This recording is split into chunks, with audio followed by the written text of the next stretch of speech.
بسم الله الرحمن الرحيم الحمد لله رب العالمين والصلاة والسلام على سيد المرسلين وعلى آله وأصحابه أجمعين ومن تبعهم بإحسان ودعا بدعوتهم إلى يوم الدين وسلم تسليما كثيرا كثيرا أما بعد. میرے محترم بزرگوں اور ایمانی بھائیوں، اللہ رب العزت نے قرآن پاک کے اندر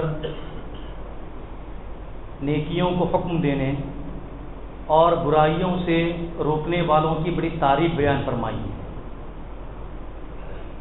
اللہ پاک کا ارشاد ہے کہ جو لوگ نیکیوں کا حکم دیتے ہیں اور برائیوں سے روکتے ہیں وہ بڑے کامیاب لوگ ہیں.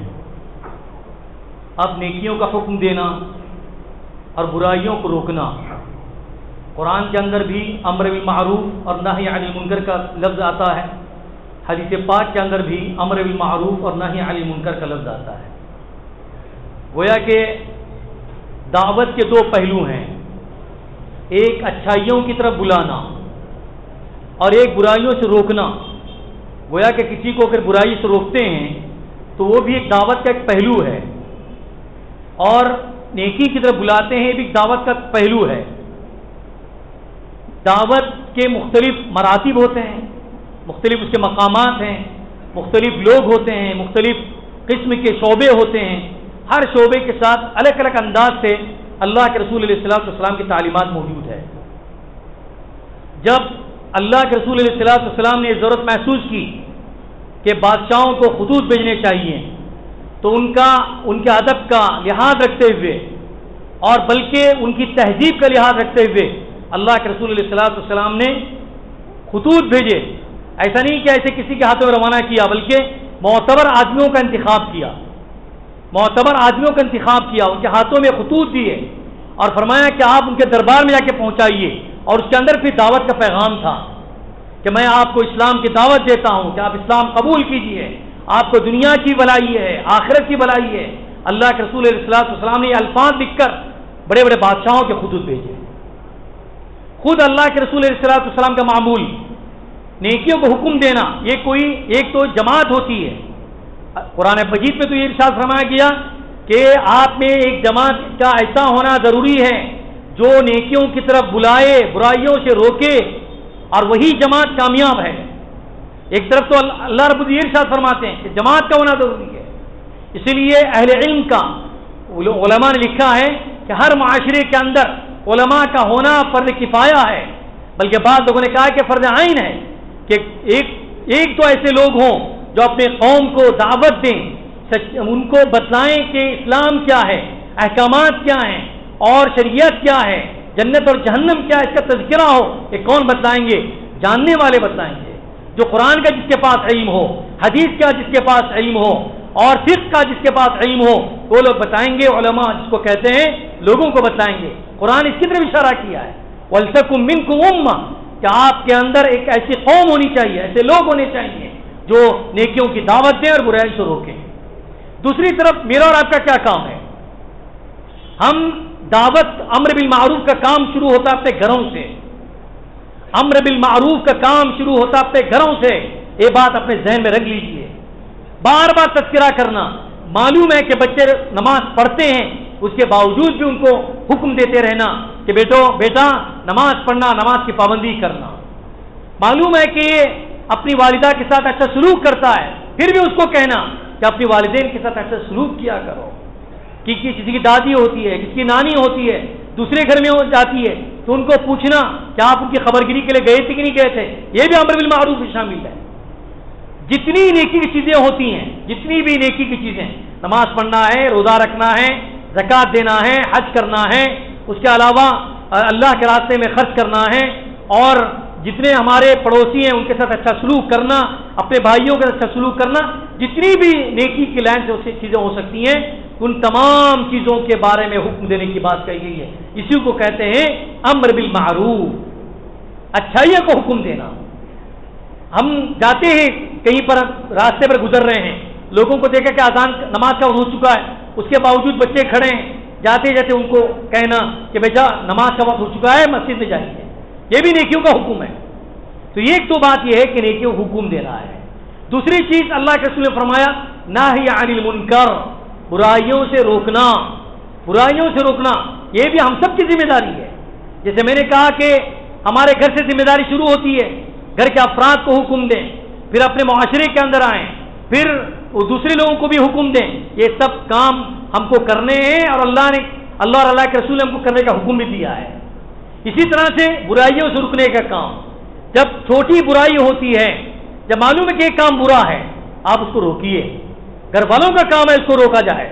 اگر اس کو ہم نہیں روکیں گے تو وہی برائی پھر بڑی ہو جائے گی، اور پھر وہی برائی بڑی ہو کر ایسی شکل اختیار کر جاتی ہے تو پھر اس کے لیے ہزیمت، شرمندگی اور پشیمانی اٹھانی پڑتی ہے۔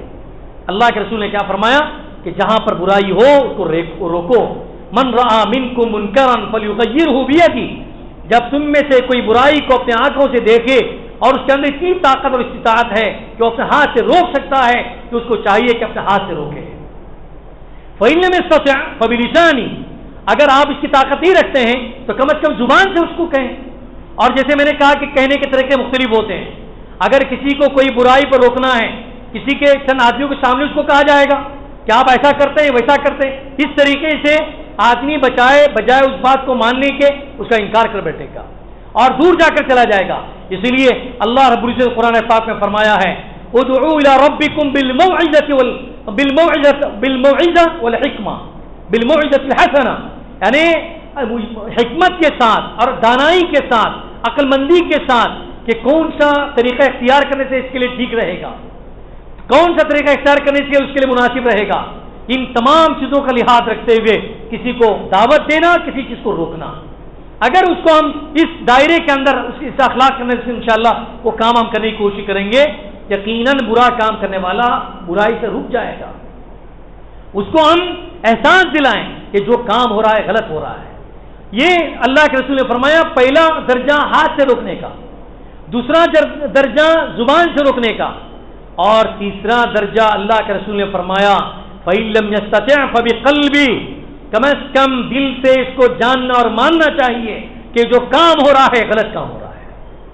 اگر اتنا بھی ہم نہ کر سکے وَذَلِكَ أَضْعَفُ الْإِيمَانِ، اور ایمان کی سب سے کمزور علامت ہے، یعنی کمزور ترین اگر ہمارے دلوں کے اندر ایمان ہے تب ہم یہ سمجھیں گے جو برا کام ہو رہا ہے غلط ہو رہا ہے۔ اس لیے ایک تو نیکیوں کا حکم دینا، برائیوں سے روکنا۔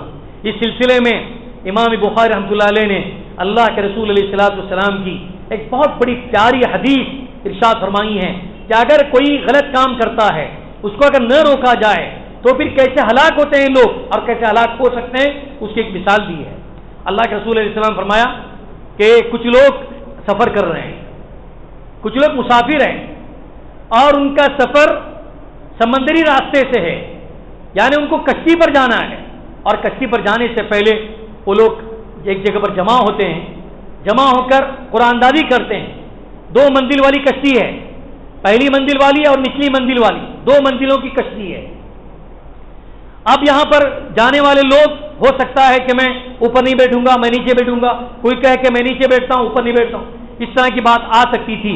اس سے اللہ کے رسول نے مثال بیان فرمائی کہ یہ لوگ جانے والے مسافر آپس میں قرآن دازی کرتے ہیں، قرآن دازی میں جس کا نام پہلی منزل میں آئے وہ پہلی منزل میں چلے جاتے ہیں، اور جس کا نام نچلی منزل میں آ جائے وہ نچلی منزل میں بیٹھ جاتے ہیں، پھر ان کا سفر پانی کا سفر شروع ہو جاتا ہے۔ یہ امام بخاری رحمۃ اللہ علیہ نے بخاری کے اندر یہ حدیث بیان فرما کر، یہ مثال بیان فرما کر لوگوں کو متنبہ کرنا چاہتے ہیں کہ اگر نیکی کا حکم نہ دیا جائے اور برائی سے نہ روکا جائے اس کا انجام کیا ہوتا ہے۔ پھر اللہ کے رسول علیہ السلام نے فرمایا کہ پینے کا جو پانی ہے اوپر والوں کے پاس ہے، پینے کا پانی اوپر والوں کے پاس ہے، اور نیچے والے بیٹھ کر جب بھی ان کو پانی کی ضرورت پڑ جاتی ہے تو وہ پہلی منزل میں تشریف لے جاتے ہیں، پہلی منزل میں تشریف لے جاتے ہیں۔ اگر نیچے جو بیٹھنے والے ہیں وہ ان میں سے کوئی یہ سوچے کہ ہمارے بار بار اوپر جانے کی وجہ سے اوپر والوں کو تکلیف ہوتی ہے، کیوں نہ ہم اپنی ہی کشتی کے اندر ایسا سوراخ بنا لیں کہ جس کے اندر سے تھوڑا سا پانی ہم کو آ جائے اور ہم پانی یہیں سے حاصل کرتے رہیں اور پھر اوپر جانے کی نوبت نہ آئے۔ ایسا سوچنے والے کو اگر ہم سوراخ کرنے والے کو سوراخ کرنے پر لے کر چھوڑ دیں تو ہمارا انجام کیا ہوگا؟ وہ پانی جو کشتی کے نیچے تھا سوراخ ہونے کی وجہ سے وہ پانی آہستہ سے آہستہ کشتی کے اندر آ جائے گا، یہاں تک کہ کشتی پانی سے بھر جائے گی، اور نہ صرف نچلے والے تب ڈوب جائیں گے بلکہ کشتی تماموں کو لے کر ڈوب جائے گی۔ یہی مثال اللہ کے رسول علیہ السلام بیان فرمائی ہے۔ اگر ہم لوگوں نے برائی کرنے والوں کو برائی سے نہیں روکا اور ان کا ہاتھ نہیں پکڑا، ان کو زبان سے نہیں سمجھایا، اور آخری درجے میں ان کو زبان سے اس کام کو غلط کا غلط نہیں سمجھا، تو پھر مسئلہ یہ ہے کہ وہ تو ہلاک ہو ہی جائیں گے، اور جس طرح کے جو سوراخ کرنے والے کو اگر ہم نے اس کو نہیں روکا تو وہ تو خود ہلاک ہو جائے گا، لیکن اس کے ساتھ ساتھ جتنے بھی کچھ کشتی کے اندر سوار ہیں ان سب کے ہلاکت کا سبب بن جائے گا۔ اسی طرح سے ہماری اور آپ کی مثال ہے۔